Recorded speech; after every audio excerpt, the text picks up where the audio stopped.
Dick Smith shares have been suspended from quotation on the ASX on Tuesday. It comes after the group entered a trading halt on Monday as they sought to explore opportunities with their lenders in relation to extending or getting an extension on their credit facilities. But what has become clear in the last 24 hours is that their bankers at the NAB and HSBC have been reluctant to extend any further credit, and in the process they have appointed Ferrier Hodgson as receivers.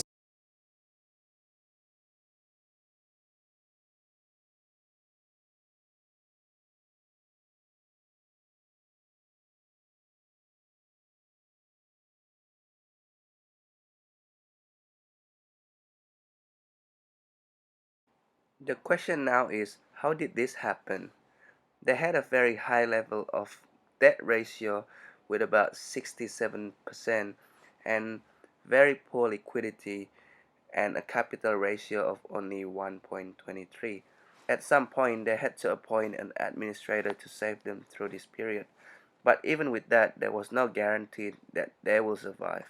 Dick Smith is a public company on the Australian Stock Exchange, and that means that any material that they think will influence any decision making by anybody, be it shareholders, potential shareholders, and banks and lenders, must be announced.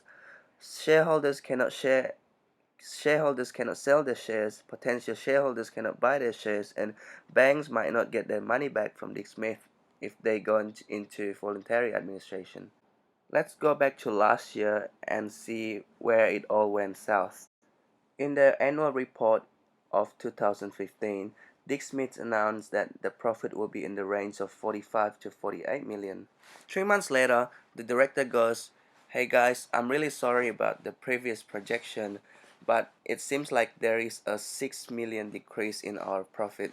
Our profit is only gonna be about 37 to 43 million dollars."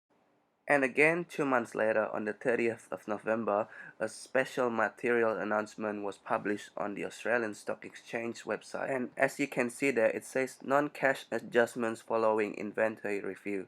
There was a whole bunch of info in there, which pretty much meant that they had too much inventory in hands and they couldn't sell them.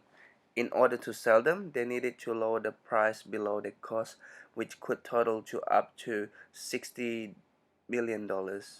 Their last profit guidance of $43 million will now decrease by $60 million.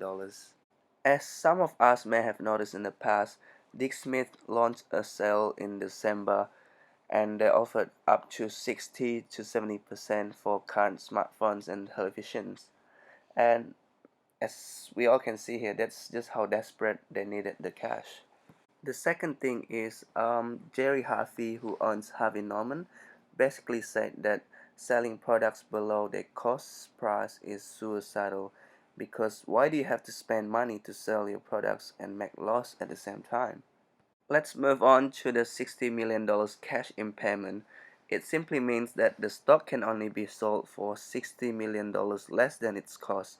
And as we all have learned, the stock should therefore be valued at the lower of cost or its net realizable value. So NRV simply means how much do we think we could sell it for less any selling, marketing and distribution costs.